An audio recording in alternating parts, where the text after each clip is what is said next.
ನಮಸ್ಕಾರ ಸ್ನೇಹಿತರೆ, ಮೀಡಿಯಾ ಮಹಾನ್ಗೆ ಸ್ವಾಗತ. ರೇಣುಕಾಸ್ವಾಮಿ ಕೇಸ್ ಆರೋಪಿಗಳಾದ ದರ್ಶನ್ ಮತ್ತು ಪವಿತ್ರ ಗೌಡ ಟ್ರಯಲ್ ಶುರುವಾಗಿದೆ. ಇಬ್ಬರ ಪರವಾಗಿಯೂ ಹಿರಿಯ ವಕೀಲರು ವಾದ ಮಂಡಿಸುತ್ತಿದ್ದಾರೆ. ಈ ವಕೀಲರ ಬಗ್ಗೆ ನಿಮಗೆ ಎಷ್ಟು ಗೊತ್ತು? ಎಂತೆಂಥ ಕೇಸ್ ವಾದ ಮಾಡಿದ್ದಾರೆ ಗೊತ್ತಾ? ಪವಿತ್ರ ಗೌಡ ಬಿಡುಗಡೆ ಬಗ್ಗೆ ಶಪಥ ಮಾಡಿದ್ಯಾಕೆ ಬಾಲನ್? ದರ್ಶನ್ ಭೇಟಿಗೆ ಅವಕಾಶ ಕೇಳ್ತಿರೋದು ಯಾಕೆ ಪವಿತ್ರ ಗೌಡ? ಎಲ್ಲವನ್ನ ಈ ವಿಡಿಯೋದಲ್ಲಿ ಡೀಟೇಲ್ ಆಗಿ ಹೇಳ್ತೀವಿ.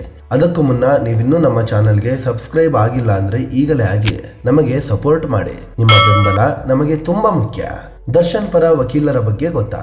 ದರ್ಶನ್ ಪರವಾಗಿ ಹಿರಿಯ ವಕೀಲರಾದ ಸಿ.ವಿ. ನಾಗೇಶ್ ವಾದ ಮಂಡಿಸುತ್ತಿದ್ದಾರೆ. ಇವರು ಕರ್ನಾಟಕ ಹೈಕೋರ್ಟ್ನಲ್ಲಿ ಸೀನಿಯರ್ ಅಡ್ವೊಕೇಟ್ ಆಗಿದ್ದಾರೆ. ಸಿ.ವಿ. ನಾಗೇಶ್ ಕಳೆದ ಹಲವು ದಶಕಗಳಿಂದ ಹೈಕೋರ್ಟ್ನಲ್ಲಿ ಕ್ರಿಮಿನಲ್ ಲಾಯರ್ ಆಗಿ ಹೆಸರು ಮಾಡಿದ್ದಾರೆ. ಮಾಜಿ ಸಚಿವ ಎಚ್.ಡಿ. ರೇವಣ್ಣಗೆ ಜಾಮೀನು ಕೊಡಿಸುವಲ್ಲಿ, ಭವಾನಿ ರೇವಣ್ಣ ಜೈಲಿಗೆ ಹೋಗದಂತೆ ನೋಡಿಕೊಳ್ಳುವಲ್ಲಿ ಇವರ ಪಾತ್ರ ದೊಡ್ಡದಿತ್ತು. ಇನ್ನು ಮಾಜಿ ಸಿಎಂ ಬಿ.ಎಸ್. ಯಡಿಯೂರಪ್ಪ ಮತ್ತು ನಲಪಾಡ್ ಕೇಸ್ಗಳನ್ನು ಕೂಡ ಹ್ಯಾಂಡಲ್ ಮಾಡಿದ್ದಾರೆ. ಈ ಹಿಂದೆ ದರ್ಶನ್ಗೆ ಜಾಮೀನು ಕೊಡಿಸಿದ್ದು ಕೂಡ ಇದೇ ಸಿ.ವಿ. ನಾಗೇಶ್. ಪವಿತ್ರ ಗೌಡ ಪರ ವಕೀಲರು ಯಾರು? ಪವಿತ್ರ ಗೌಡ ಪರವಾಗಿ ಹಿರಿಯ ವಕೀಲ ಎಸ್. ಬಾಲನ್ ವಾದ ಮಾಡ್ತಿದ್ದಾರೆ. ಇವರು ಕೂಡ ಹೈಕೋರ್ಟ್ನಲ್ಲಿ ಸೀನಿಯರ್ ಅಡ್ವೊಕೇಟ್ ಆಗಿ ಕೆಲಸ ಮಾಡ್ತಿದ್ದಾರೆ. ಬಾಲನ್ ವಕೀಲಿ ವೃತ್ತಿ ಜೊತೆಗೆ ಸಾಮಾಜಿಕ ಹೋರಾಟಗಾರರಾಗಿ, ಮಾನವ ಹಕ್ಕು ಹೋರಾಟಗಾರರಾಗಿಯೂ ಗುರುತಿಸಿಕೊಂಡಿದ್ದಾರೆ. ಪೌರ ಕಾರ್ಮಿಕರ ಪರವಾಗಿ ಕೇಸ್ ಮಾಡಿ ಗೆದ್ದಿದ್ದಾರೆ.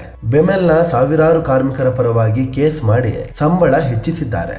ದಲಿತರು, ಹಿಂದುಳಿದ ವರ್ಗದವರ ಪರ ಮೊದಲಿಂದಲೂ ಹೋರಾಟ ಮಾಡ್ತಾ ಬಂದಿದ್ದಾರೆ. ಸೌಜನ್ಯ ಹೋರಾಟಗಾರರಾದ ಮಹೇಶ್ ಶೆಟ್ಟಿ ತಿಮ್ರೋಡಿ ಮತ್ತು ಗಿರೀಶ್ ಮಟ್ಟಣ್ಣವರ್ ಪರವಾಗಿ ನಿಂತಿದ್ರು. ಬಿಜೆಪಿ ಮತ್ತು RSS ವಿರೋಧಿಯಾಗಿ ಗುರುತಿಸಿಕೊಂಡಿದ್ದಾರೆ. ಇನ್ನು ಬಾಲನ್ UAPA ಅಡಿ ಒಳಗೆ ಹೋಗೋ ಆರೋಪಿಗಳ ಪರವಾಗಿ ವಕಾಲತ್ತು ಮಾಡ್ತಾರೆ ಅನ್ನೋ ಆರೋಪ ಇದೆ. UAPA ಅಂದ್ರೆ ಕಾನೂನು ಬಾಹಿರ ಚಟುವಟಿಕೆಗಳ ತಡೆ ಕಾಯ್ದೆ. ದೇಶ ವಿರೋಧಿ ಚಟುವಟಿಕೆಗಳಲ್ಲಿ ಭಾಗಿಯಾದ್ರೆ ಅಂತಹವರ ವಿರುದ್ಧ ಈ ಕಾಯ್ದೆಯಡಿ ಕೇಸ್ ದಾಖಲಿಸಲಾಗುತ್ತೆ. ಇನ್ನು DJ ಹಳ್ಳಿ ಗಲಭೆ, ಬಿಜೆಪಿ ಕಚೇರಿ ಸ್ಫೋಟದಂತಹ ಕೇಸ್ನಲ್ಲಿ ಬಾಲನ್ ಆರೋಪಿಗಳ ಪರವಾಗಿ ವಾದಿಸಿದ್ರು. ಇವರಿಗೆ ಟಿಪ್ಪು ಸುಲ್ತಾನ್ ಅವಾರ್ಡ್ ಕೂಡ ಸಿಕ್ಕಿದೆ. ಎಲ್ಲಕ್ಕಿಂತ ಪ್ರಮುಖವಾಗಿ ಬೆಂಗಳೂರು ಭೂಗತ ಲೋಕದ ದೊರೆ ಮುತ್ತಪ್ಪ ರೈ ಪರವಾಗಿ ಹಲವು ಕೇಸ್ಗಳಲ್ಲಿ ವಾದ ಮಂಡಿಸಿದ್ರು. ಚಿಕ್ಕಮಗಳೂರಲ್ಲಿ 6 ಜನ ನಕ್ಸಲರು ಶರಣಾಗತರಾದಾಗ ಮುಂದಾಳತ್ವ ವಹಿಸಿದ್ದು ಕೂಡ ಇವರೇ. ಪವಿತ್ರ ಗೌಡ ಬಗ್ಗೆ ಬಾಲನ್ ಹೇಳಿದ್ದೇನು? ರೇಣುಕಾಸ್ವಾಮಿ ಕೇಸ್ ಬಗ್ಗೆ ಮಾತನಾಡಿರುವ ಬಾಲನ್, ಈ ಕೇಸ್ನಲ್ಲಿ ಪವಿತ್ರ ಗೌಡ ಹೊರಗೆ ಬಂದೇ ಬರ್ತಾರೆ. ಪವಿತ್ರ ಗೌಡ ತುಂಬಾ ಕಷ್ಟದಲ್ಲಿ ಇದ್ದಾರೆ. ಆಕೆ ಶ್ರೀಮಂತೆ ಏನೂ ಅಲ್ಲ. ಆಕೆಗೆ ಸಂಪಾದನೆ ಏನೂ ಇಲ್ಲ.